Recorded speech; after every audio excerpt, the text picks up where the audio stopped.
Très bien, bonsoir et bienvenue à notre deuxième séance dans notre programme Comment être heureux. J'ai la joie de vous présenter ce programme qui, j'aimerais bien faire cette petite référence à notre cher mentor Kenneth Wapnick. Il a dû être sûrement l'homme le plus heureux que je n'ai jamais connu, un homme véritablement joyeux, mais avec une sorte de joie intérieure joie tout en silence et pourtant très palpable, très présente avec nous, avec qui qu'il soit, avec qui il était. C'était juste une joie d'être avec lui. Au-delà de ce qu'il disait, c'est difficilement explicable. J'ai connu beaucoup de personnes, comme vous avez sûrement connu beaucoup de personnes dans votre vie, mais des fois, on tombe sur quelqu'un qui nous frappe d'une façon vraiment particulière. Et c'était le cas avec mon expérience avec Kenneth Wapnick, et j'aimerais dire la même chose pour Patricia, ma femme, aussi. Je pourrais dire qu'il est véritablement l'inspiration de ce programme parce que j'ai une telle envie de nous aider tous à devenir plus comme lui, en quelque sorte, et de connaître cette joie quiète et silencieuse et forte qui est là, qui est disponible pour nous tous.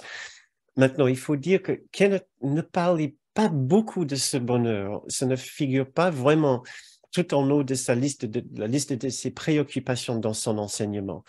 Euh, il nous guidait inlassablement vers une perception très claire du fonctionnement de notre ego, de notre esprit, nos résistances, nos défenses. Euh, c'est, c'est, euh, et nous allons bien sûr traiter aussi ces sujets, c'est inévitable sur ce chemin qui est qui est un coup un miracle. Kenneth Wapnick lui-même n'avait pas besoin de parler du bonheur. Oui, j'aimerais bien dire.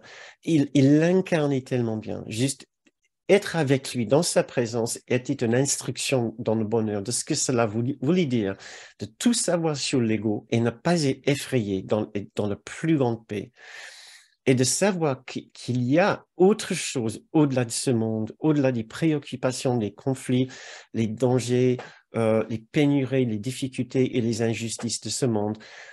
Il y a autre chose. Et sans sourire, nous le montrer de la façon la plus immédiate, le plus incarné, le plus direct.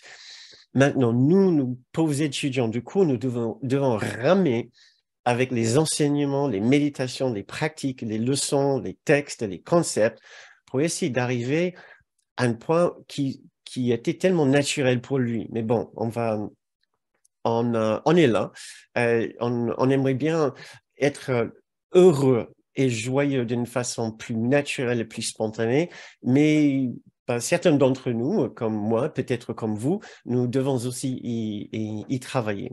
Donc voilà ce que je propose, c'est une formation, un enseignement progressif et relativement lent sur 12 semaines, où nous allons couvrir les aspects les plus essentiels et les plus percutants sur ce sujet de bonheur et ce qui va nous obliger aussi à parler bien sûr de l'inverse du bonheur. Tout ce que nous connaissons, tout ce que nous ressentons dans l'absence du bonheur. Euh, donc, le bonheur dont nous parlons ici, bien sûr, comme nous l'avons déjà dit, n'est pas un simple bonheur, mais un nouveau paradigme, une nouvelle façon, un nouveau prisme pour voir le monde différemment. Et à travers cette nouvelle façon de voir, nous allons avoir une nouvelle expérience du monde, une nouvelle expérience de nos relations, des conflits, des guerres, des difficultés de tout genre dans cette vie. C'est certainement pas un bonheur euh, qui est placé dans cette vie euh, qui est tellement imprévisible. Ce bonheur vient d'un endroit bien au-delà, d'un endroit justement inchangeable et totalement constant. Là où j'avais l'impression que Kenneth Wapnick vivait tout le temps, l'endroit où nous pouvons aspirer d'être, ou du moins à placer notre pensée. C'est, c'est ce que j'ai en tête pour ce programme. c'est de proposer les méditations et les sujets qui vont nous aider à faire ce basculement vers une autre perception du monde et de notre propre fonctionnement, de notre soi, de notre concept de soi. Et à force, essayer d'installer un nouveau mécanisme de perception et de réaction. Il n'y a pas un moment dans la journée où nous ne sommes pas face à cette question, comment sommes-nous, comment suis-je? Est-ce que je suis dans le bonheur ou dans le malheur? Est-ce que je suis dans le conflit, dans la paix? Est-ce que je suis dans un sentiment d'abondance ou de pénurie? Est-ce que je suis optimiste ou troublé? Comment suis-je maintenant? Et ce que nous cherchons à définir ici, c'est nos réponses à cette question. C'est une question que nous devons nous poser, apprendre à nous poser maintes fois par jour pour savoir où nous avons placé notre pensée. Parce que le cours nous invite à placer notre pensée et notre esprit dans un autre endroit. Ce que le cours appelle aussi notre sanctuaire. Un sanctuaire intérieur, notre esprit juste à côté de Jésus, le Saint-Esprit, dans le symbolisme d'un cours en miracle. Et nous avons cette opportunité de le faire. La question pour nous est pourquoi est-ce que nous ne le faisons pas et pourquoi est-ce que nous ne le faisons pas plus souvent? Ça, c'est deux des questions que nous allons poser ce soir. Et donc, la question qui me brûle les lèvres, c'est comment est-ce que vous étiez depuis notre dernière séance? Puisque, si j'ai besoin de vous rappeler, nous avons terminé cette séance avec cette magnifique idée que nous voulons être heureux. Voilà, la phrase était « je veux être heureux ». Maintenant, c'était la trame qu'on s'est donnée pour la semaine à vivre, ce qui était la semaine dernière. Donc, je vous pose toute naturellement cette question. Comment est-ce que vous avez vécu cette semaine passée? Est-ce que vous étiez entièrement en paix, joyeux, dans un bonheur infaillible et inébranlable? Si vous avez envie, vous pouvez répondre dans dans le fil de chat. Ce que j'ai activé, oui, j'ai activé le fil de chat. Vous pouvez activer votre fil de chat en appuyant sur le bouton, cliquant sur le bouton discussion et répondre à cette toute simple question. Comment est-ce que vous étiez, si vous étiez avec nous, bien sûr, cette semaine, lors de notre dernière séance, comment est-ce que vous étiez? Comment est-ce que vous avez passé la semaine? Il n'y a aucun problème si vous n'étiez pas à 100% totalement dans le grand bonheur du ciel, le grand bonheur de Dieu. Mais des fois, ça fait du bien juste de le dire, ben voilà, telle était mon expérience cette semaine passée. Pourtant, j'avais dit, Bernard, effectivement, que je ne voulais qu'une chose très simple, je voulais juste être heureux. Donc, je vous laisse une minute pour réfléchir comment vous étiez et de nous partager juste un petit mot si vous aviez envie par rapport à votre constance dans cette question, dans ce but d'être heureux. Puisque si vous aviez déterminé en début de la semaine que vous vouliez être heureux, vous l'avez dit avec sérieux et engagement, et voilà, votre expérience par la suite ne correspondait pas à votre déclaration, votre vœu pour la semaine, la question immédiate qui se pose, c'est qu'est-ce qui s'est passé? Voilà. Qu'est-ce qui s'est passé et qu'est-ce qui se passe en général? Je vois qu'il y a quelques réponses qui sont entrées. Donc, Guy nous dit une magnifique et très brève expérience de bonheur, malgré des conditions pénibles, colère noire depuis trois jours. D'accord, très bien. Une autre personne qui dit bien en général, mais pas vraiment joyeuse et parfois perturbée. Encore une autre personne, un week-end, beaucoup de résistance à l'amour. mitigés, des très beaux moments et aussi des irritations. Je n'étais pas spécialement en paix, mais j'ai commencé à avoir des moments où j'ai pu goûter la joie d'apprendre, la joie de pouvoir choisir, de changer mon état d'esprit. Merci, une autre personne mitigée. Euh, Encore une autre, j'étais dans la joie car, ça change de place, car j'ai recommencé mes cours aquatiques, ça m'a fait un grand bien. Il y a beaucoup d'éclats de rire, très bien.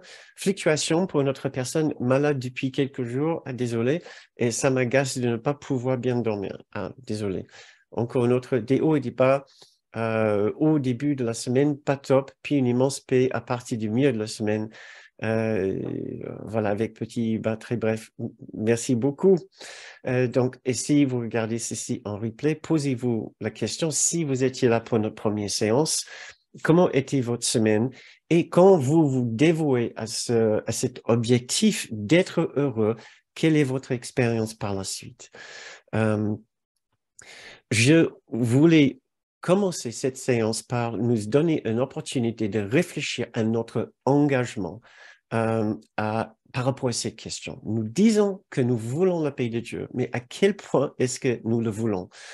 Parce que il se peut que l'une des raisons pour laquelle nous n'avons pas connu cet état de joie et de paix et de bonheur dans la semaine, c'est parce que nous n'étions pas engagés avec toute notre volonté. Et écoutez ces quelques extraits que j'ai choisis pour vous. Oui, voilà. Ce que j'ai fait ici, vous connaissez peut-être la magnifique leçon 185, « Je veux la paix de Dieu ». Tout ce que j'ai fait ici, j'ai fait un petit changement d'un mot. Je veux la joie de Dieu à la place de paix de Dieu.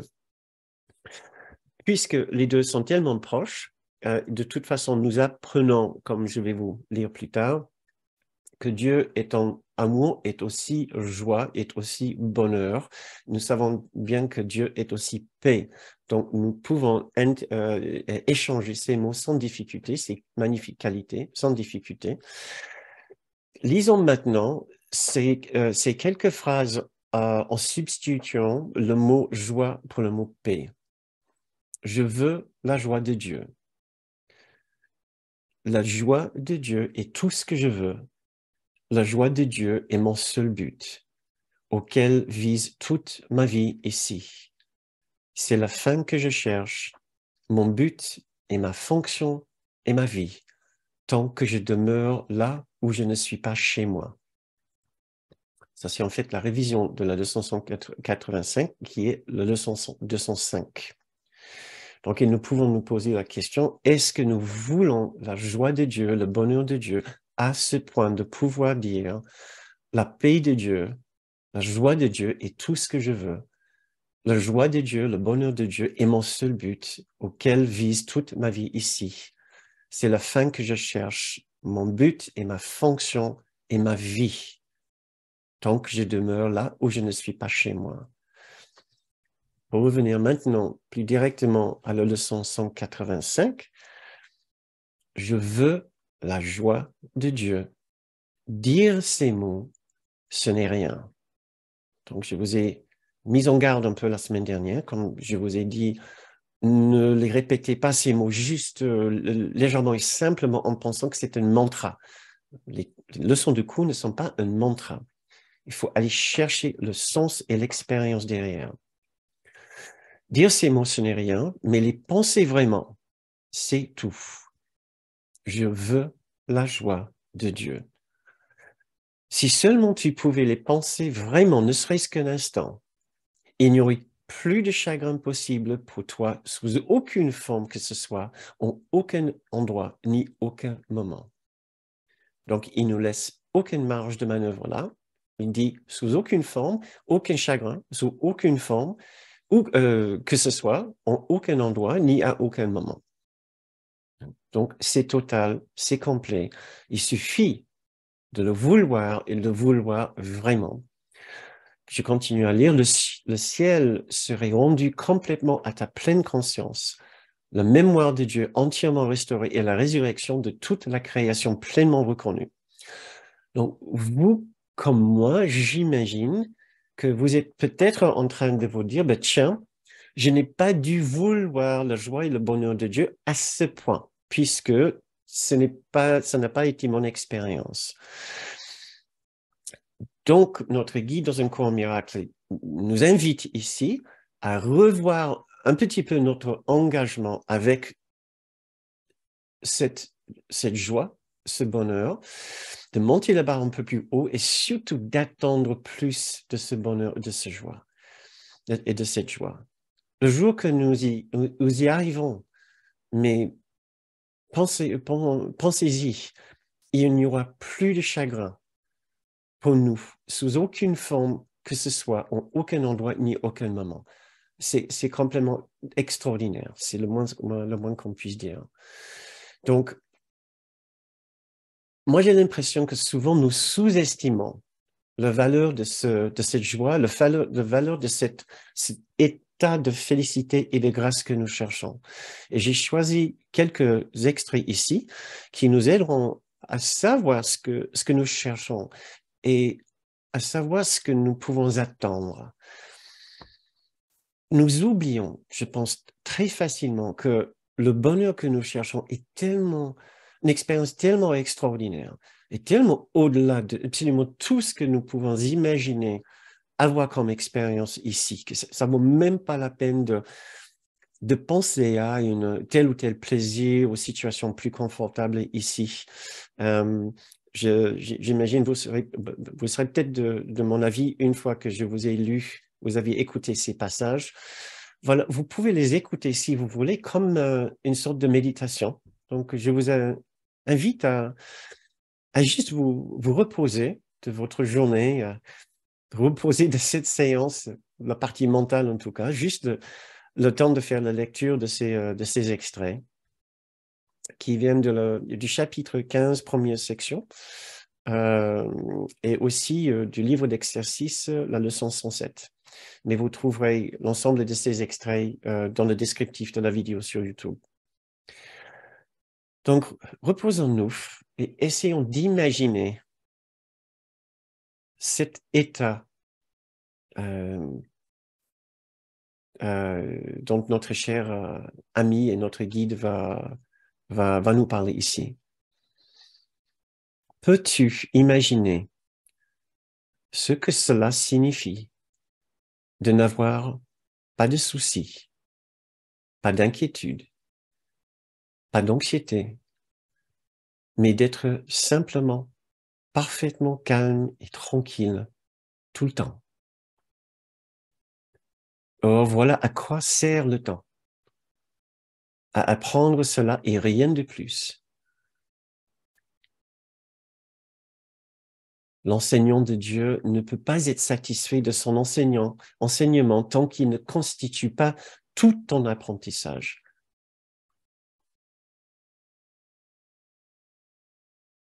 Peux-tu imaginer ce que c'est un état d'esprit sans illusion? Comment tu te sentirais? Essaye de te souvenir d'un moment, une minute peut-être même moins, où rien ne vint interrompre ta paix, où tu étais certain d'être aimé et en sécurité. Essaie ensuite de te représenter comment ce serait si ce monde s'étendait jusqu'à la fin des temps et dans l'éternité. Puis laisse le sentiment de quiétude que tu as ressenti être multiplié 100 fois, et puis encore multiplié 100 autres fois. Maintenant, tu as un avant-goût, pas plus que juste une très mince indication de l'état dans lequel ton esprit repose quand la vérité est venue.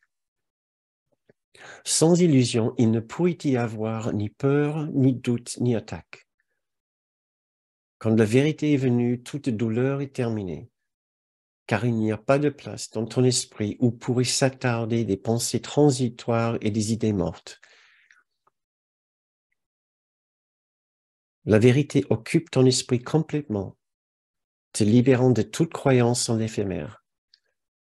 Elles n'ont pas de place parce que la vérité est venue et elles ne sont nulle part et sont introuvables, car la vérité est partout, à jamais maintenant.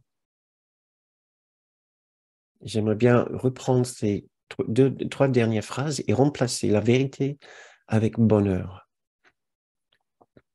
Le bonheur occupe ton esprit complètement, te libérant de toute croyance en l'éphémère. Elles n'ont aucune place parce que le bonheur est venu et elles ne sont nulle part.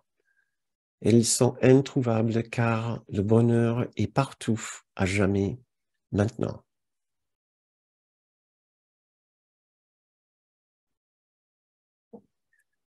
Donc peut-être vous commencez à ressentir un tout petit peu ce que c'est notre objectif ici, notre plus grande aspiration. Le bonheur du monde ne peut nous offrir rien de la sorte, rien qui ressemble même vaguement à cette extraordinaire expérience de félicité, de grâce dont ces passages parlent. Le bonheur du monde est basé entièrement dans notre être séparé, notre être physique, notre être psychologique, psychologiquement séparé, notre être distinct et particulier des autres. Tout ce qui revient au petit soi, tout ce qui s'apparente à une expérience de notre petit soi, ne peut pas nous élever au-delà du petit soi, ne peut pas nous offrir ces expériences extraordinaires. Le bonheur du ciel que nous cherchons est au-delà de toutes circonstances ici. Il est basé dans notre esprit pur, notre esprit juste, dans l'esprit du Christ en nous, qui fait partie intégrante de la présence de Dieu en nous.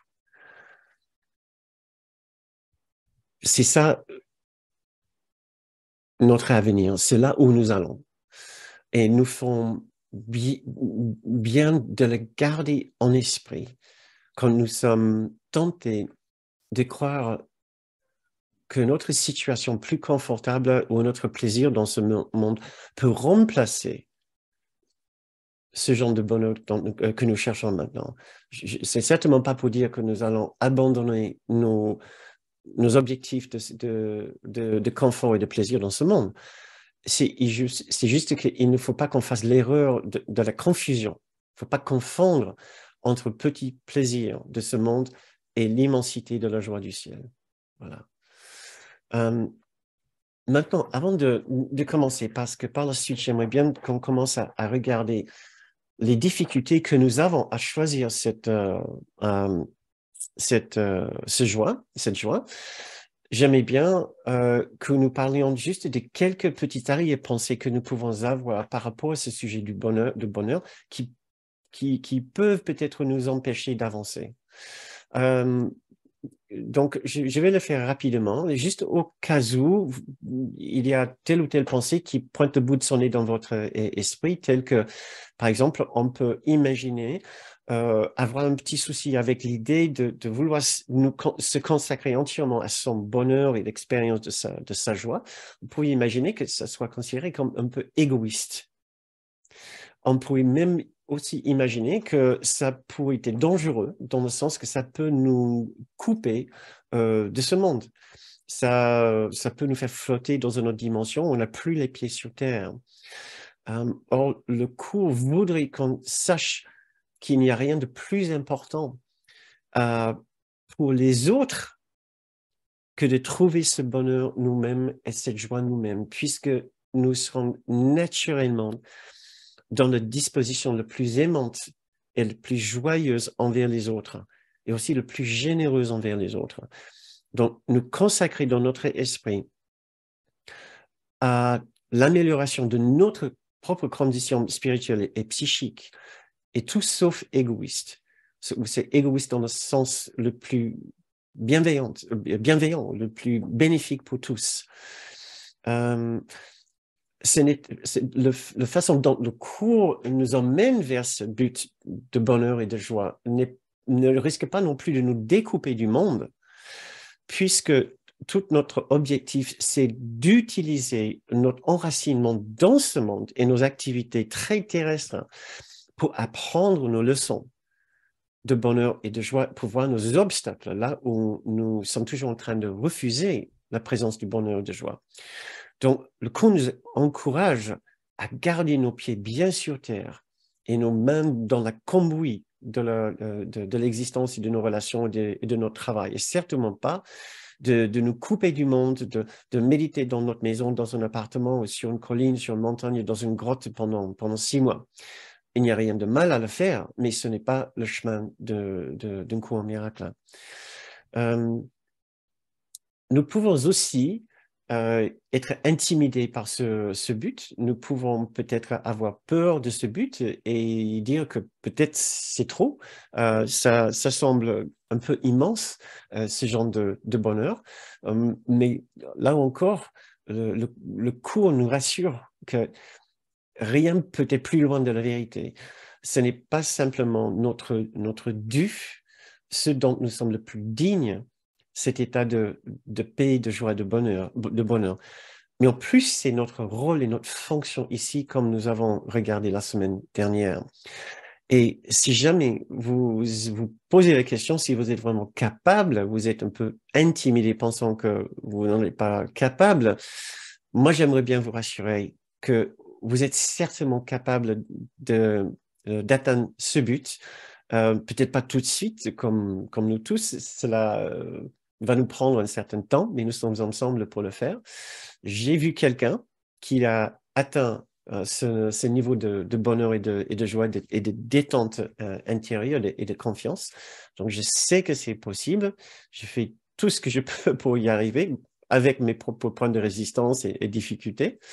Et je sais que vous êtes aussi pleinement capable de marcher ce chemin avec nous, avec tous les autres étudiants du cours, de tout véritable chemin spirituel. Donc, le but, c'est le même. Nous nous retrouvons en quelque sorte comme Ellen et Bill, tout au début, quand ils étaient tellement malheureux et ils étaient prêts enfin à le reconnaître. Et qu'est-ce qu'ils se sont dit? Ils se sont regardés, ils se sont dit, non mais attendez, il faut absolument qu'on arrête ça. Il faut qu'on trouve une autre voie. Aussi simple que ça. Donc, nous sommes au début, en quelque sorte, de ce chemin aussi. Si nous connaissons encore des expériences de tristesse, de chagrin, de peur, de honte, d'embarras, de colère, nous sommes toujours sur ce chemin. Nous sommes comme Ellen et Bill, et nous voulons maintenant nous dévouer, nous engager entièrement dans cette voie, dans cette façon de dire, il doit avoir une autre voie. Et bien sûr, un cours en miracle et cette autre voie pour vous, si vous êtes un étudiant de cours. Si vous n'êtes pas, il y a une autre voie pour vous, mais il y a une voie qui mène vers cette bonté, cette beauté et cette grâce que nous cherchons. Maintenant, dans la deuxième partie de cette séance, nous entreprenons la partie que j'appelle le choix difficile d'être heureux, puisque nous allons commencer à parler ce soir et aussi dans les séances dans le futur, de nos difficultés de faire ce que nous avons dit justement la semaine dernière, qui a été notre souhait le plus cher, d'être heureux. Rien ne devrait être aussi facile que simplement dire « je veux être heureux » et puis de le choisir. La vérité, que vous connaissez sûrement, est tout autre que simple. Nous pouvons déterminer autant que nous voulons que voilà, nous voulons être heureux. Et pourtant, la plénitude, la bonté, la beauté, la joie, la grâce de Dieu ne sont pas là pour autant. Pourtant, nous savons que rien ne nous pose pas. Il n'y a rien à l'extérieur de nous qui s'oppose à ce que nous ayons cette expérience de la bonté et de beauté de Dieu. Rien ne peut nous empêcher de ressentir ces extraordinaires dons. Personne ne peut nous empêcher, rien ne nous empêche. Donc, il se passe quelque chose. Donc, j'aimerais bien vous poser ces questions, toutes simples que vous pouvez juste réfléchir avec moi. Pourquoi est-ce que nous ne ressentons pas la joie de Dieu? Quelle est la première chose qui vient dans notre esprit? Est-ce qu'il y a un vrai obstacle? Comment est-ce que vous arrivez à expliquer l'absence de cette joie qui devrait être là avec vous, avec nous tout le temps, tout le temps? Il devrait y avoir une partie de notre esprit qui est toujours consciente de cette joie, de cette bonté, de cette douceur, de cette paix sur un arrière-plan. Quelque part conscient de cela. Qu'est-ce qui nous empêche de le ressentir? Qu'est-ce que nous sommes en train de ressentir à la place de cette joie, cette beauté, cette bonté?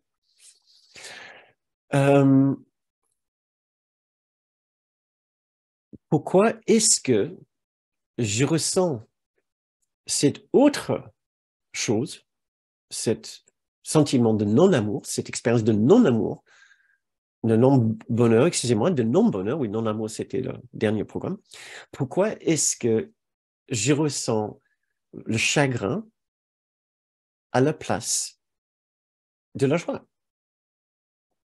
Ces questions semblent peut-être vraiment presque enfantines, voilà. Mais il faut qu'on se les pose, puisqu'il y a un paradoxe dans notre esprit. Il y a un paradoxe, puisque d'un côté, nous disons qu'il y a une présence de joie dans notre esprit, nous le voulons absolument, et il n'y a rien qui s'oppose à ce que on ait cette expérience, et pourtant, nous n'avons pas cette expérience. Okay? Nous pouvons déterminer, par exemple, nous pouvons constater que nous avons la capacité d'apaiser les tensions autour de nous. Pourtant, nous ne le faisons pas toujours. Nous avons la possibilité de reculer devant des conflits. Et pourtant, nous ne le faisons pas toujours. Nous y allons franco, des fois. Ou nous glissons dedans et après, nous disons que c'était la faute des autres. On ne pouvait pas s'empêcher, entre guillemets. Nous pouvons parler en bien des autres au lieu de les juger, les critiquer, les douter. Nous pouvons les comprendre au lieu de les accuser. Nous pouvons nous guérir au lieu de souffrir et blâmer les autres. Nous pouvons voir les autres comme nos amis au lieu de les voir comme nos adversaires. Qu'est-ce qui est en train de se passer quand nous faisons le mauvais choix au lieu de faire le bon choix? Comment est-ce que nous expliquons tout cela? Nous pouvons presque dire que notre esprit est dissocié au point de pouvoir dire d'un côté, oui, je veux la joie de Dieu, et de l'autre, faire exactement l'inverse. Qu'est-ce qui explique que, voilà, la main droite ne sait pas ce que la main gauche fait? Nous avons besoin de mieux comprendre ce qui se passe. Et voilà, j'ai trouvé quelques leçons qui vont nous aider à comprendre cela. Tout d'abord, nous pouvons avoir un grand obstacle dans notre esprit qui nous empêche d'aller vers ce bonheur, vers cette joie, puisque, figurez-vous, il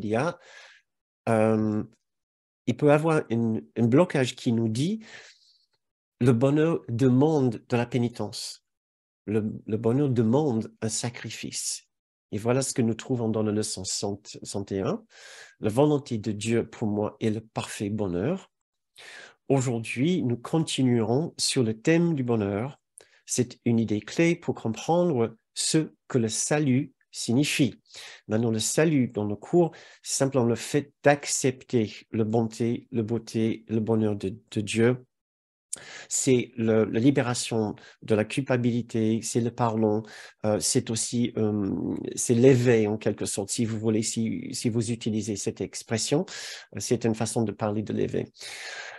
Le bonheur est une idée clé pour comprendre ce que le salut signifie. Écoutez-moi cette jolie phrase.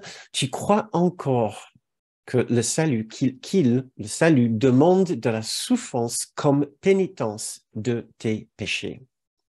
Il n'en est rien. Or, tu dois penser qu'il en est ainsi tant que tu crois que le péché est réel et que le Fils de Dieu peut pécher.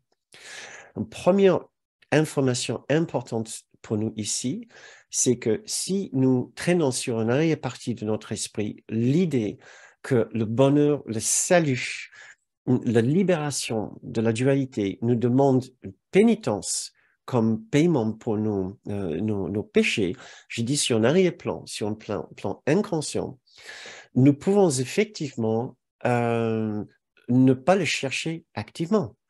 Oui. Pensons que ça allait être très dur de payer le prix de toutes les différentes prix, les souffrances que je vais devoir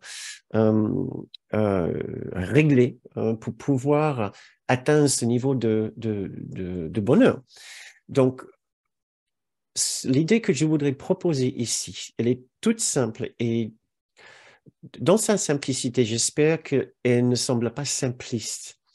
Parce qu'il ne faut pas qu'on sous-estime à quel point l'ego qui nous empêche d'atteindre ce bonheur, il est aussi extrêmement primitif. Ouais. Il nous balance les choses qui sont absolument ridicules, extrêmement simplistes, mais que ça marche. C'est extrêmement efficace. Comme tu es mauvais, tu es le mal, il va falloir payer très, très, très cher, le bonheur, c'est pas pour toi. Incroyablement primitif, primaire, simple et simpliste, et pourtant incroyablement efficace.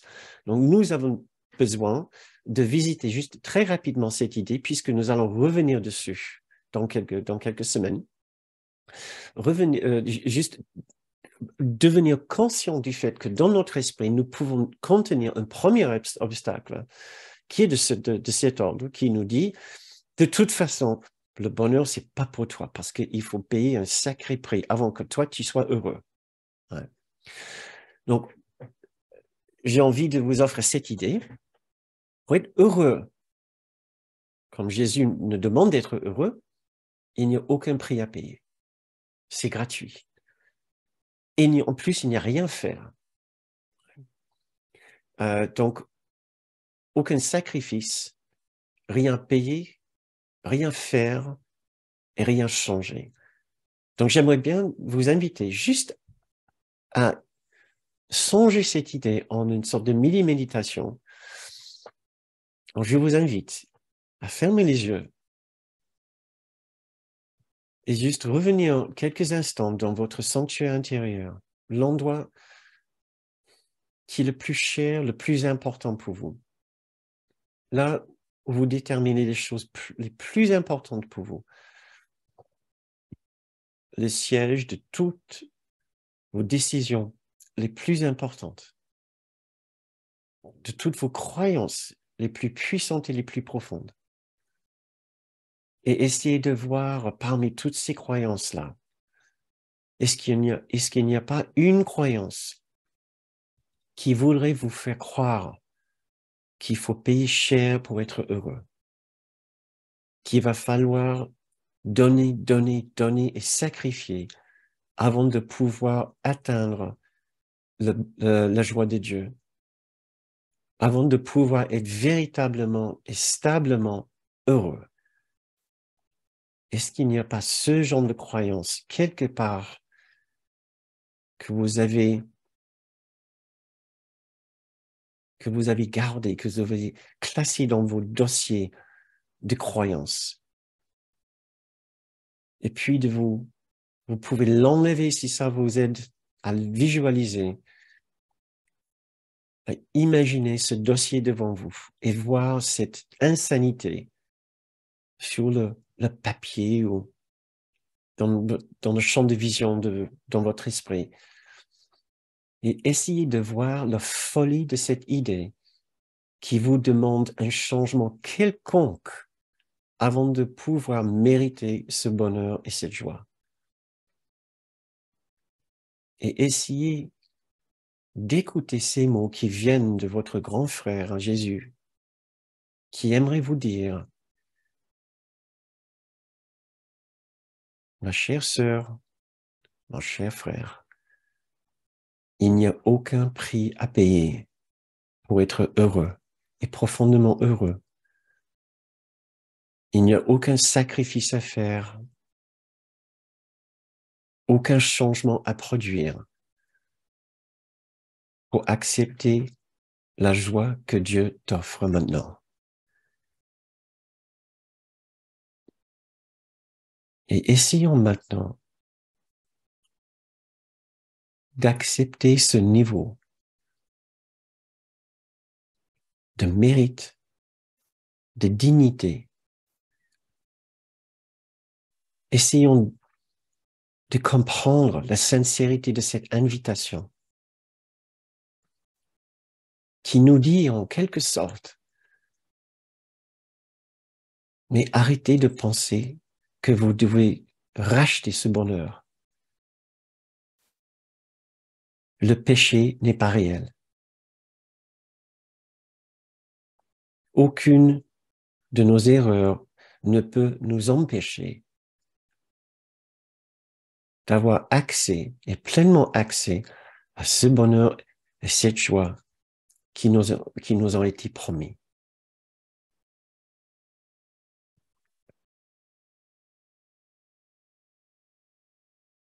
Essayez de voir les dernières traces de cette idée que vous devez encore travailler beaucoup, vous améliorer, changer encore beaucoup, vous perfectionner. Dans l'idée de quelque sorte de faire pénitence ou de racheter ce qui est naturellement notre dû.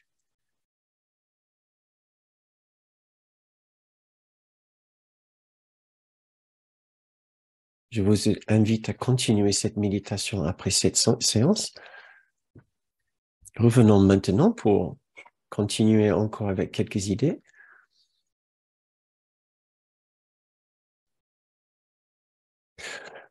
Maintenant, une idée complètement extraordinaire que nous découvrons dans la leçon juste après, la leçon 102.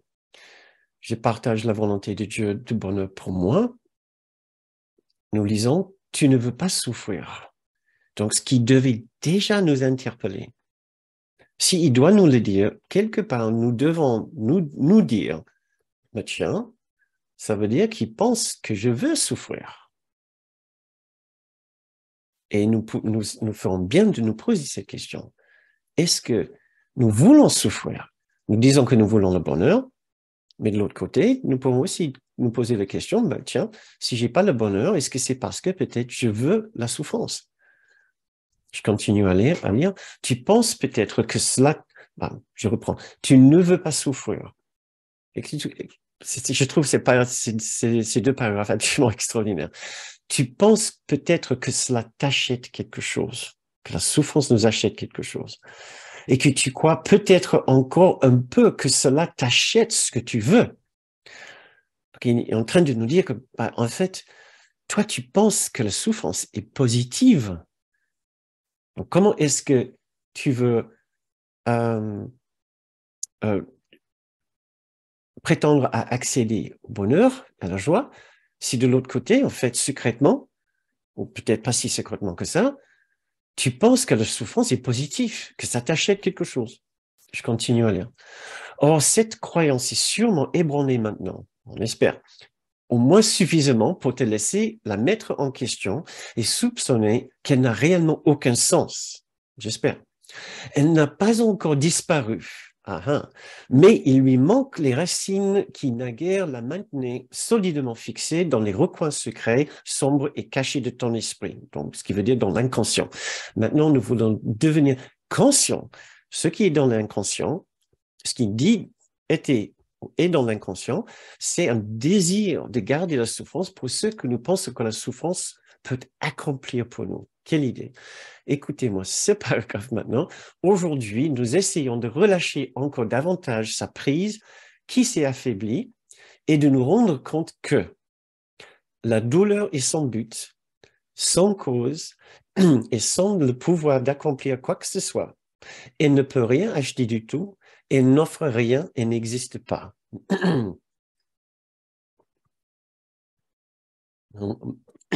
Moi, je les ai énumérés. Il dit de 5 différentes façons, nous pensons que la souffrance peut être positive et justifiée. 5 différentes façons, pas juste une façon.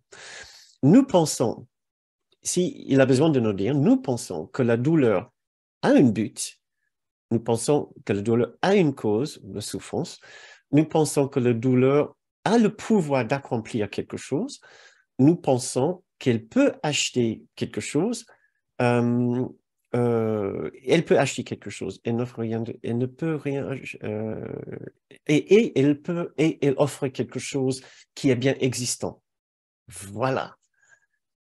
Il dit, ça c'est votre point de vue, donc j'inverse tout ce que vous pensez, et je vous dis, la douleur, la souffrance est sans but, sans cause et sans le pouvoir d'accomplir quoi que ce soit. Elle ne peut rien acheter du tout, elle n'offre rien, elle n'existe pas. Nous avons besoin de l'entendre parce que nous pensons exactement l'inverse. Sauf dans les recoins de notre esprit, dans les recoins secrets, sombres et cachés de notre esprit. Donc, notre thérapeute, notre psychothérapeute spirituel, Jésus, nous dit, je vais te dire ce qui est dans les recoins secrets, cachés et sombres de ton esprit. Et c'est pas tout joyeux. Donc, justement, tu ne veux pas la joie parce que tu penses que la souffrance est vraiment, vraiment positive. Donc, maintenant, reméditons sur l'inversion de ces idées. Remettons-nous juste dans un petit état de méditation quelques instants pour essayer de voir s'il ne rôde pas dans notre esprit quelque part, parmi les classeurs des croyances, des convictions les plus profondes en nous, reposons-nous encore, essayons de nous poser dans notre sanctuaire, là où nous pouvons devenir conscients de ce que nous avons essayé de cacher jusqu'ici. Essayons de voir ensemble si nous n'avons pas caché justement quelque part une idée que la souffrance était utile pour nous, qu'il y avait un bienfait, un bien-être, un gain secondaire du fait de souffrir, d'être en douleur. Nous n'avons pas besoin de chercher très loin, juste de voir si la phrase résonne positivement pour nous ou pas. Nous allons explorer ces questions encore et encore pendant ce programme. Mais reposons-nous juste un instant dans notre sanctuaire intérieur et essayons de déterminer pour nous-mêmes que non, la souffrance et la douleur ne nous offrent absolument plus rien que nous voulons. Ni la douleur, ni le chagrin, ni le conflit, ni l'embarras, ni la colère, ni la honte, ni la tristesse, ni l'injustice ne nous offrent plus rien du tout que nous voulons.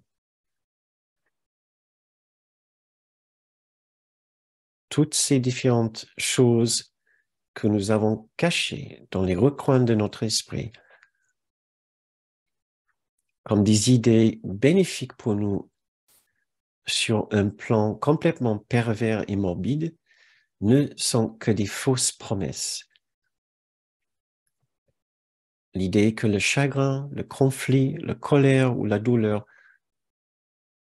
peut nous offrir quelque chose de positif est complètement fausse.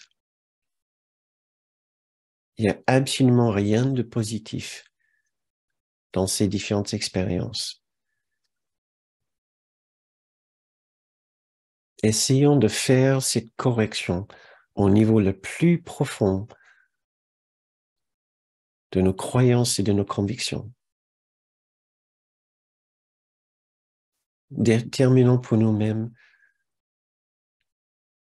que nous voulons faire maintenant ce changement radical et définitif, de supprimer de notre esprit toute idée que la souffrance peut accomplir quelque chose pour nous.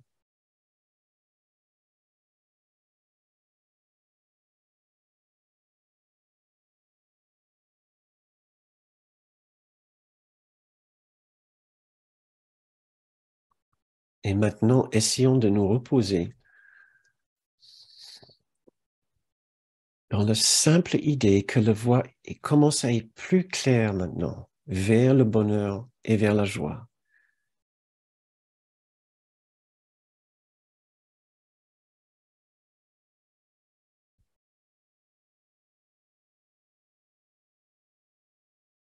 Nous avons déterré l'idée que le bonheur était difficile parce qu'il nous demandait pénitence, sacrifice. Nous avons déterré maintenant l'idée qu'il y a quelque chose de positif dans la douleur et dans la souffrance. Et nous avons fait un choix déterminant pour reconnaître qu'il n'y a rien de positif dans l'idée de souffrir, dans l'idée d'entretenir le non-bonheur dans notre esprit, peu importe la forme que ça prend dans notre esprit.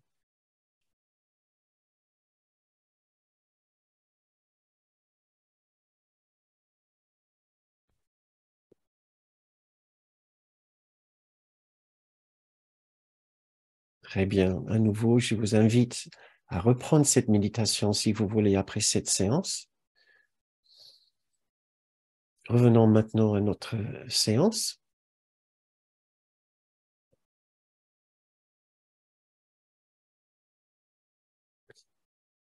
Et je voudrais vous proposer pour notre dernière méditation et notre dernier sujet ce soir, une méditation basée sur la leçon 103, Dieu étant amour est aussi bonheur. Puisque nous pouvons aussi confondre Dieu avec souffrance. Donc, Jésus nous propose cette méditation dans cette leçon pour corriger cette erreur, pour contrer cette idée tellement fausse qu'il peut avoir en Dieu quelque chose de redoutable, quelque chose d'apeurant, de rebutant même. Dieu n'est pas souffrance, Dieu n'est pas colère, Dieu n'est pas vengeance, Dieu n'est pas jugement. Dieu étant amour est aussi bonheur. Donc, et cela pour nous aider avec le quatrième obstacle du chapitre 19, où nous trouvons les sections, les obstacles l'obstacle de la paix. Et nous lisons dans ces obstacles que le dernier obstacle, c'est la peur de Dieu. Donc, effectivement, si nous pensons que Dieu il y a quelque chose de négatif en Dieu, Dieu est juge, accusateur, vengeur, tueur, euh, parce qu'il est capable de nous envoyer à l'enfer. Euh, alors, effectivement, nous n'allons pas vouloir le bonheur et l'amour, puisque le bonheur et l'amour sont associés à Dieu. Nous devons en même temps reconfigurer tout notre esprit par rapport à Dieu pour savoir que Dieu n'est qu'amour, n'est que bonheur, n'est que joie, n'est que paix, n'est que félicité, n'est que grâce. Offrons-nous cette petite méditation maintenant pour commencer le travail, ce que nous allons revisiter encore et encore ces sujets pendant les semaines à venir. Mais posons-nous juste le temps de faire cette petite méditation. Donc, je vous invite à nouveau à prendre votre position préférée de méditation, de là où vous êtes le mieux avec vous-même, là où vous entrez dans la partie le plus profonde et intime de votre esprit, là où vous pouvez trouver une vérité au-delà de votre petit soi, un esprit plus calme, plus grand, plus spacieux, plus vaste, plus détendu que votre esprit ordinaire. Quand vous méditez, vous ressentez la présence de cet autre esprit. Je vous invite maintenant à le ressentir à nouveau. Et dans cet grand espace, vaste et calme, où nous sommes complètement détendus, complètement chez nous,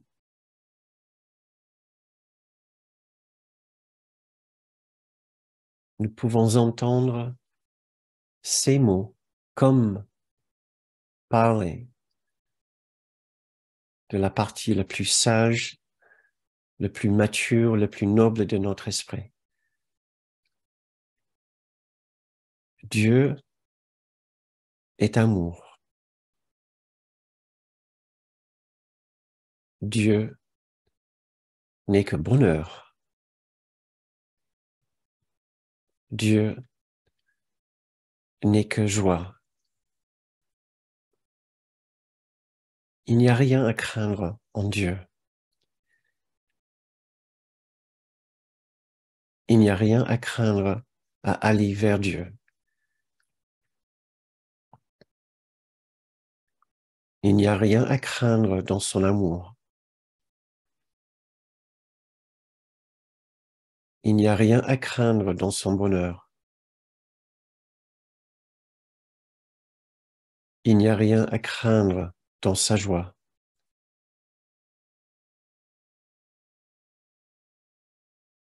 L'amour de Dieu est mien. Le bonheur de Dieu est mien. La joie de Dieu est mienne.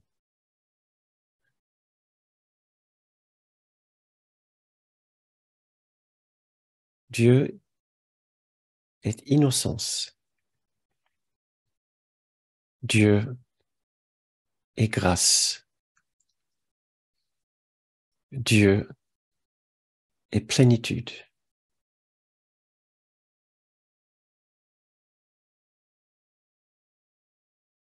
L'innocence de Dieu est mienne.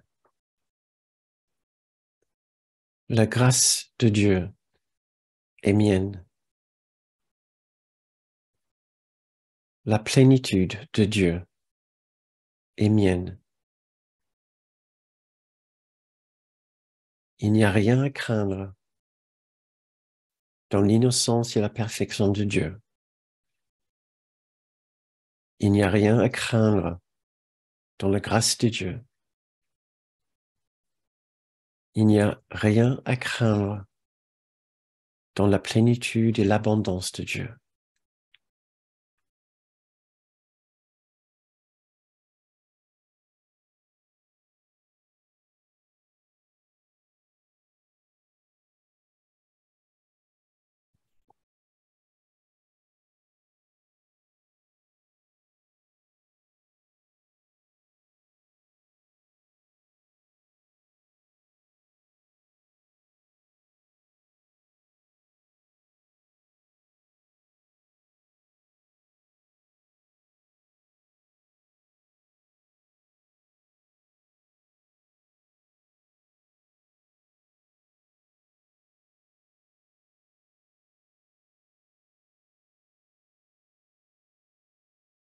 Très bien.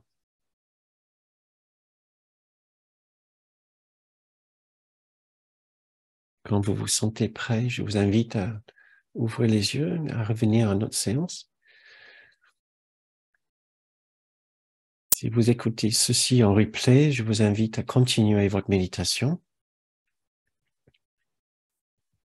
Pour celles et ceux qui sont ici ce soir, je vous invite à revenir, sauf si vous avez envie peut-être de couper maintenant et continuer votre méditation.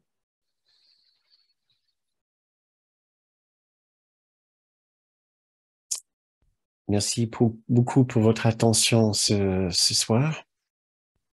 c'est la fin de cette séance. Je vous invite pendant la semaine à venir à réfléchir à ces différentes idées pendant la semaine et jusqu'à notre prochaine séance. Vous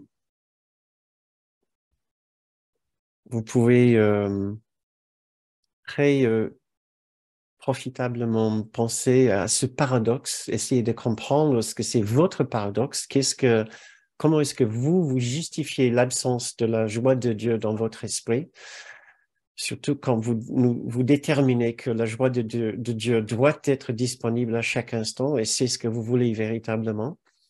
Je vous invite à réfléchir sur cette semaine, sur ce qui remplace la joie et la paix de Dieu dans votre esprit. Je vous invite à réfléchir à combien vous le voulez, à quel point vous le voulez, en relisant peut-être ces passages que je vous ai lus, qui viennent de la leçon 107, et le chapitre 15, première section, premier paragraphe. Vous pouvez aussi réfléchir à cette idée de sacrifice, qu'il y a un quelconque sacrifice demandé pour être heureux, joyeux, ou des grands travail très, très long, acharné, pour vous purifier, par exemple. Ouais. Parce que vous n'êtes pas si pur d'être le réceptacle de l'amour de Dieu et la joie de Dieu. Peut-être vous pensez qu'il faut encore beaucoup travailler. Ça sera notre idée fausse. Et bien sûr, toute idée qui suggère qu'il y a quelque chose, il y a quoi que ce soit de positif à souffrir, ça serait très intéressant à remarquer. Plus nous arrivons à être attentifs à toute tentation, tout désir de souffrir, toute envie d'entrer dans le bagarre et de ne pas apaiser, de ne pas trouver une formulation plus douce pour quelqu'un, mais ce sera incroyablement bénéfique pour nous sur notre chemin de bonheur et de joie. Si c'est votre but. Ouais. Et peut-être vous allez constater dans la semaine que j'ai vu une grande absence de désir d'aller vers la joie et le bonheur. Non, j'avais envie d'aller directement vers le conflit et la bagarre.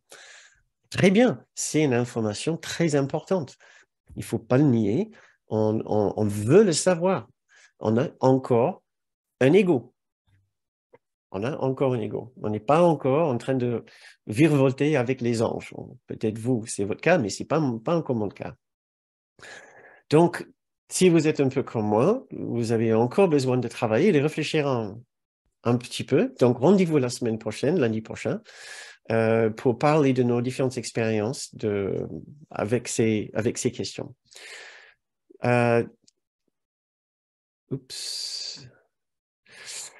Maintenant, comme vous le savez, ce que je vais faire dans 3 secondes, c'est juste vous autoriser à ouvrir vos micros si vous avez envie de parler avec moi, échanger avec moi quelques minutes.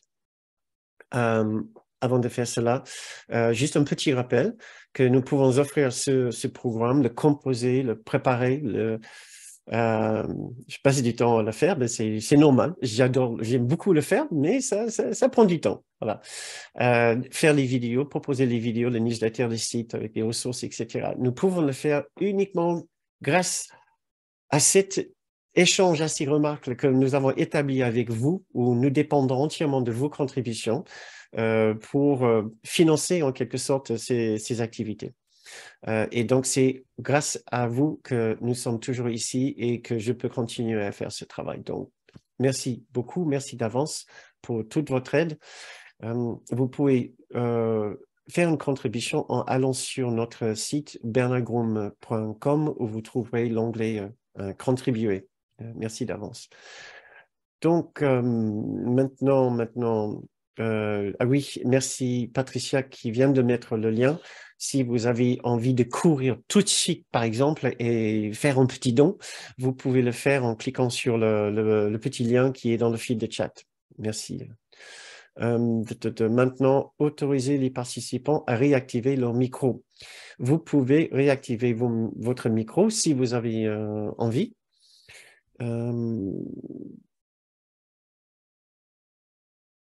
Et je vois Marie-Micheline qui a déjà ouvert son micro. Donc, coucou et Christine. Donc, n'hésitez pas à ouvrir vos micros, comme ça je vais voir que vous êtes là, que vous avez envie de parler. Ça m'aide aussi à gérer le temps dont on dispose. Oui, Marie-Micheline. oui, bonsoir. Merci infiniment. J'aimerais savoir, est-ce que notre Esprit Saint, c'est le Saint-Esprit? euh, est-ce que notre Esprit Saint est le Saint-Esprit? Oui. Le cours Ou parle le reflet de... le reflet le cours parle plus de l'esprit juste. Ah, d'accord. Notre esprit juste. Est-ce que notre esprit juste est le Saint-Esprit?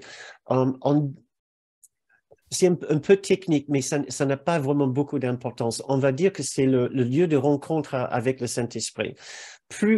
Et c'est là où on écoute la voix du Saint-Esprit comme voie d'accès.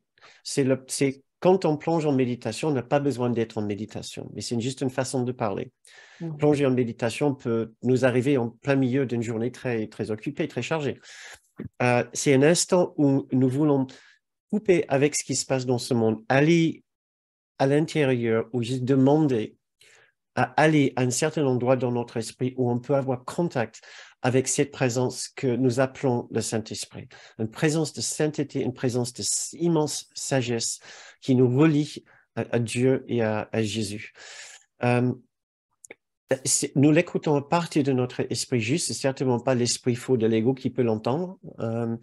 À force de l'écouter, nous adoptons les paroles et l'esprit du Saint-Esprit. Nous l'adoptons, nous nous imprégnons de son esprit. Nous devenons le Saint-Esprit de plus en plus. Donc, nous devenons à la fin l'expression du Saint-Esprit, tout comme nous lisons dans le cours que Jésus est devenu le représentant, une expression du Saint-Esprit ici sur Terre, du fait de s'être intégré tout entièrement avec la présence du Saint-Esprit. Est-ce que ça répond à ta question, Marie-Micheline? Oui, je vois que de plus en plus, c'est dans mon sanctuaire intérieur et ça se répand de plus en plus. En fin de compte, le champ s'élargit de plus en plus. Et ça va de plus en plus profondément. Et oui, merci. Mm. C'est la voie. Merci, Marie-Micheline. C'est tout à fait ça. Je nous le souhaite tous de, de pouvoir entendre cette magnifique présence, cette magnifique voix en nous et de lui accorder de plus en plus de place et de réagir en harmonie et en paix avec cette présence. Oui, parce que maintenant, je fais presque plus d'anxiété. Hmm, Et je faisais vraiment de l'anxiété beaucoup. Et maintenant, c'est comme hmm, vraiment la paix, là. hmm, Je le ressens énormément. Oui, hmm. merci infiniment. Magnifique. Merci, merci Marie-Micheline. Merci. Mhm. Euh, Christine, coucou. Tu es là? Coucou Bernard. Oui, en fait, je voulais un peu témoigner de... D'abord, je suis contente que tu parles de ce sujet, du bonheur et en même temps de la souffrance, là, parce que, en fait, au moment du stage, de la retraite pendant 3 jours à Noël, euh, j'ai eu vraiment un choc parce que j'ai compris que en fait, on cherche la souffrance et on est content de souffrir. Chut. Alors là, c'était pour moi, c'était un énorme choc. Et parce que je m'attendais pas, euh, je l'avais lu, je l'avais déjà entendu et tout, tu l'avais déjà dit, mais c'est comme si là, je l'ai expérimenté, j'ai vu que je le faisais en fait. Et en fait, c'est drôle parce que moi, mon problème, comme tu sais, puis je l'ai déjà dit, c'est j'ai beaucoup de terreur nocturne.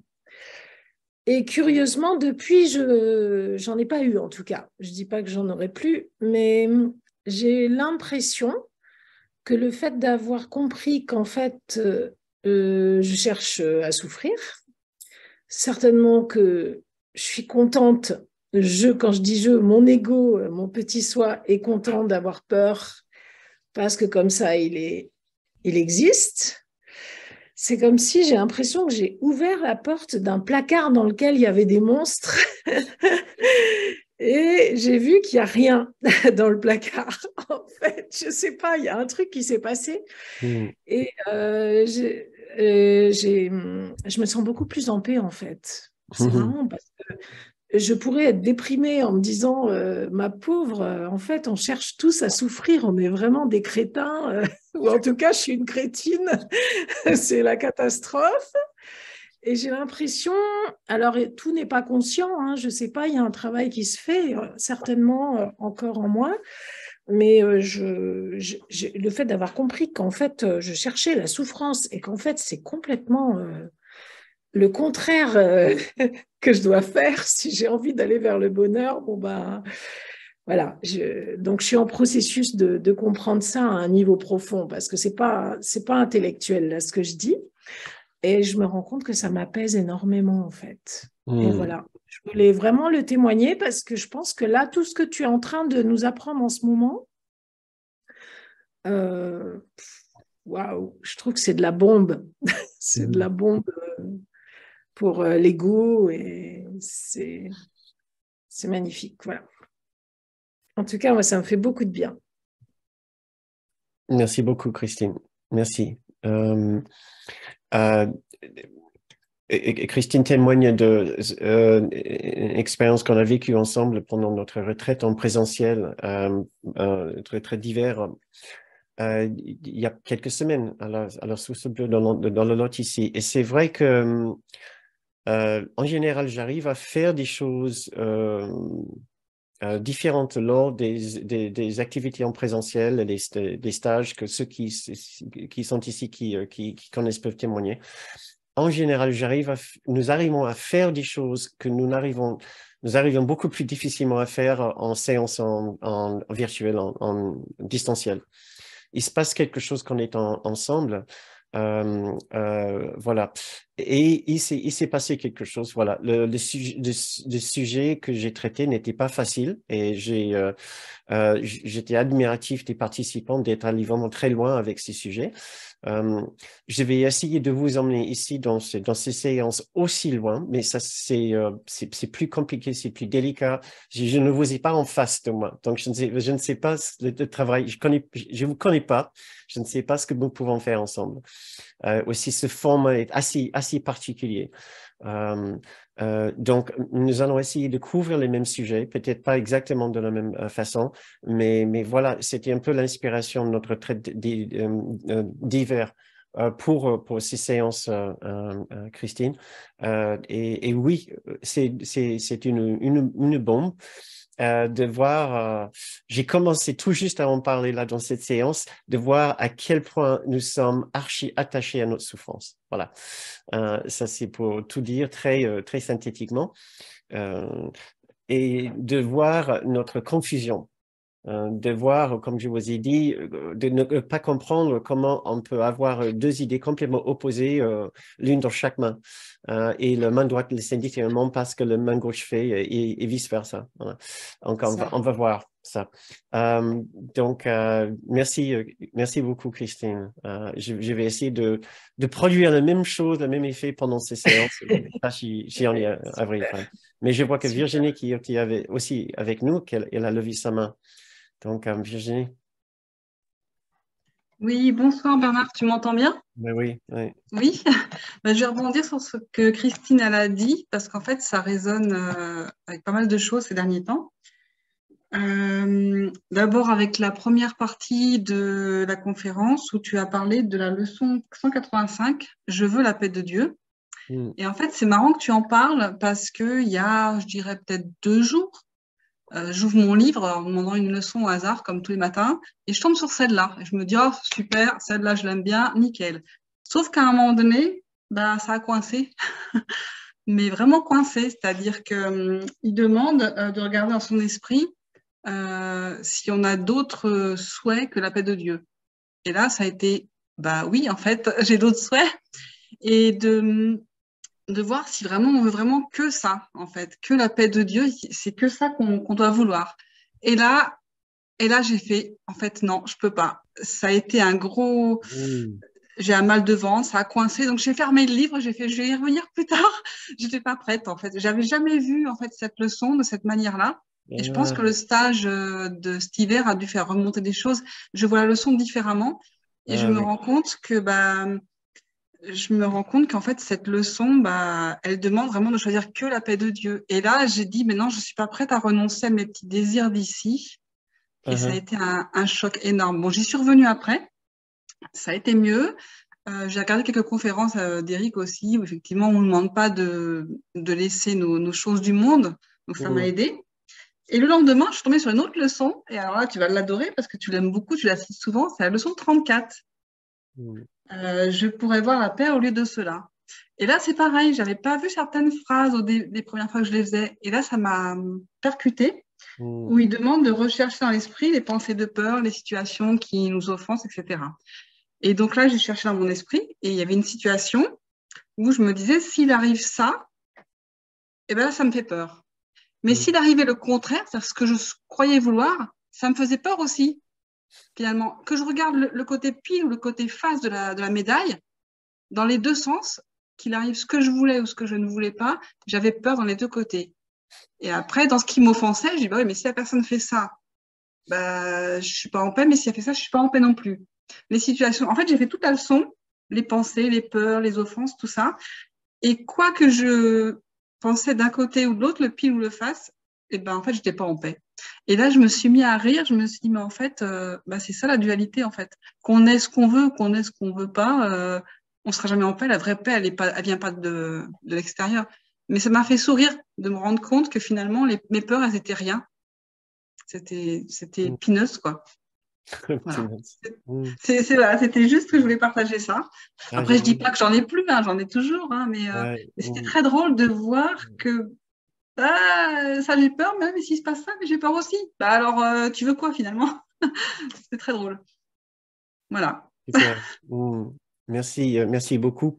Et aussi pour la première partie de ton témoignage que tu n'as pas lu avec autant d'acuité ou d'attention la leçon 189 et qui parle effectivement de ça, ce que j'ai dit tout à l'heure. Il faut le vouloir de tout son cœur et ne vouloir que ça. Et ce qui est vraiment curieux, c'est que ce n'est pas le seul endroit où Jésus nous dit, c'est quasiment tout ou rien, secours. Et nous lisons ces mots, bah oui, je veux tout donner, je veux la paix de Dieu. Et puis, non, rien de la sorte. On zappe ça et on veut plein d'autres choses. Et effectivement, on a mis vraiment le doigt dessus pendant la retraite. Et j'ai vu chez vous, chez les participants, que vous l'avez vraiment ressenti, cette ambiguïté. Cette contradiction intérieure. Et ce qui est fabuleux, c'est que nous le voyons. C'est essentiel simplement de savoir que c'est ce qui se produit, c'est ce qui se passe dans notre esprit. Et c'est ton cas, donc c'est génial. Même si on n'arrive pas à le résoudre. J'ai vraiment eu peur, en fait. Ça a été... J'avais jamais vu cette phrase-là comme ça et ça a été vraiment un choc, en fait. C'était... Oui, je croyais vouloir vraiment la paix de Dieu sincèrement et je me suis rendu compte que finalement, je ne veux pas que ça. Et le fait qu'on me dise de choisir, je veux pas choisir, je veux les deux, je veux la paix de Dieu, mais je veux aussi être bien ici. Et là, il y avait une contradiction et j'ai dit à Jésus, écoute, là, il faut que tu m'aides parce que je suis pas prête à lâcher mes désirs de ce monde, j'arrive pas en fait. Ça m'a fait remonter plein de choses et je suis pas prête, j'ai dit non, j'ai eu peur de perdre, j'ai eu peur qu'en perdant mes désirs d'ici, ben, ma vie, elle n'ait plus aucun sens et que j'ai plus envie de vivre et que, en fait, donc après, c'était compliqué dans ma tête, j'ai fermé le livre. T'as fermé le livre? Oui, j'ai fermé, j'y suis revenue plus tard le soir parce que je n'étais pas prête. Oh, c'est génial, franchement, voilà, c'est vraiment précieux ton témoignage, c'est génial. C'est ce que nous devons tous être en train de nous dire, c'est que je veux la paix de Dieu et je veux aussi la paix d'une belle situation professionnelle, de beaucoup d'argent ou d'assez d'argent, de ne pas de pénurie ni d'électricité, ni de chauffage, ni de rien. Il y a plein des différents genres de paix que nous voulons, de genres de bonheur que nous voulons. Et parmi eux, bah oui, un peu de paix de Dieu, ça ne me ferait pas de mal non plus. Mais c'est ça, un petit peu, mais pas trop tout de suite, quoi. voilà, pas trop d'un coup, surtout pas le genre à vouloir tout dominer. Et c'est là où on peut aussi être tenté de croire que le bonheur de Dieu, c'est un dictateur. Ce Dieu, il veut tout. Et il me laisse absolument rien pour moi ici sur Terre. Donc, il y a plein de fausses croyances que nous devons visiter et revisiter. J'ai vraiment eu peur en fait de plus aimer en fait ma vie, de plus aimer les gens qui m'entouraient, en fait d'être complètement insensible à tout. J'ai tellement eu peur, je te dis, j'ai une crise de panique. Ah, bah d'accord. Bah, écoute, il faut que tu appelles quelqu'un, Jésus par exemple, ou un ami, ou le Saint-Esprit, ou une autre personne, si tu es prise de panique, mais ouvre ton livre à une autre page, beaucoup plus facile. Mais oui, on va aussi. C'était une bonne panique, c'était une prise de conscience importante, donc bravo. Je vais vite prendre le commentaire d'Éric avant de terminer la séance, parce qu'on approche les 10 heures. Merci beaucoup, Virginie. Salut, Eric. Salut. Salut. Salut. Je voulais très rapidement dire, moi j'aime beaucoup les derniers témoignages, et puis la légèreté avec laquelle justement on parle de ce sujet qui va quand même c'est fondamental, je trouve.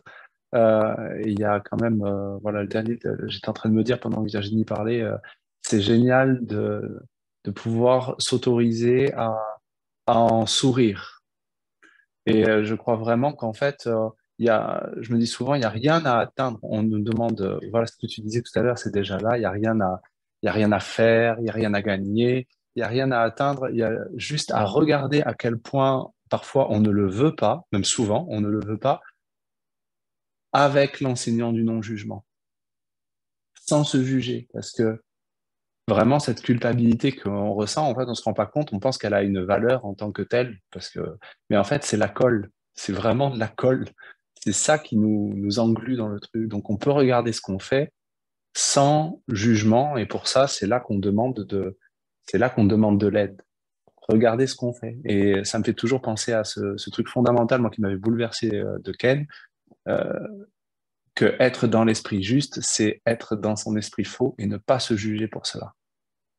Et moi, ça a été, il y a beaucoup de choses chez Ken qui m'ont bouleversé, mais ça a été un bouleversement profond. Super. Oui, je confirme, les témoignages étaient très justes de par la façon qu'elles ont été vécues et aussi restituées et partagées ici vraiment avec cette légèreté. Et Christine et Virginie, vous nous permettez aussi de nous voir dedans. C'est le reflet de nous tous et d'être honnête avec ce même niveau de franchise que vous l'êtes. Et de rigoler avec vous, ou d'essayer de rigoler, même si au début c'est une sorte de rire jaune. Ah oui, moi aussi. Et comme Eric dit, cette magnifique idée de Ken, tout ce qu'on nous demande de faire, c'est de reconnaître comme nous sommes dans l'esprit faux, mais avec le plus grande douceur, donc sans jugement, ce qui veut dire avec tendresse, avec douceur, avec patience, avec compréhension, pour toutes les raisons pour lesquelles nous n'arrivons pas à être dans la grande bonté, bienveillance, douceur, etc. Et petit à petit, nous ressentons cette tendresse et cette douceur dans notre esprit, et c'est ça qui nous attire, et nous voulons rester de plus en plus près de cette douceur, de cette bonté tout le temps. Et vous l'avez reçu, vous l'avez ressenti, parce que sinon vous n'auriez pas pu avoir ces expériences. Si vous n'étiez pas fortement soutenu et guidé à l'intérieur, vous serez tombé dans le jugement, dans la déprime, ou vous l'aurez banni de votre esprit, vous n'auriez pas été consciente, et vous n'auriez certainement pas été ici ce soir à nous raconter de cette façon légère et délicieuse. Donc, merci beaucoup. Vous avez éclairé notre chemin pour ce soir. Donc, Si d'autres personnes souhaitent aussi témoigner de la même façon, la semaine prochaine, bien sûr, ça sera avec une immense joie. On est là pour ces partages.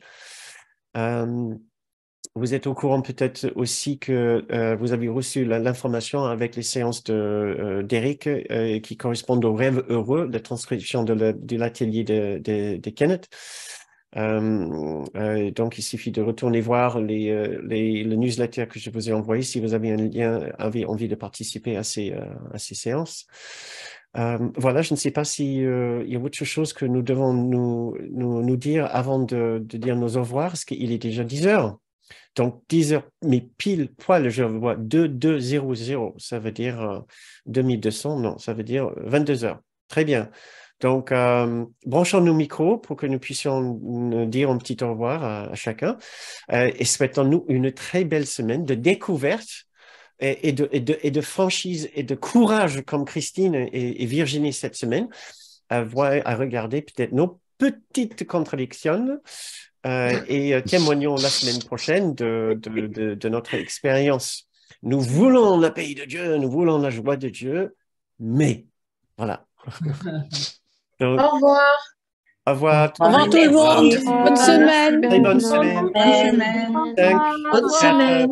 Au revoir. Au revoir. Bonne Merci. soirée. Au revoir. Je vous embrasse. Gratitude.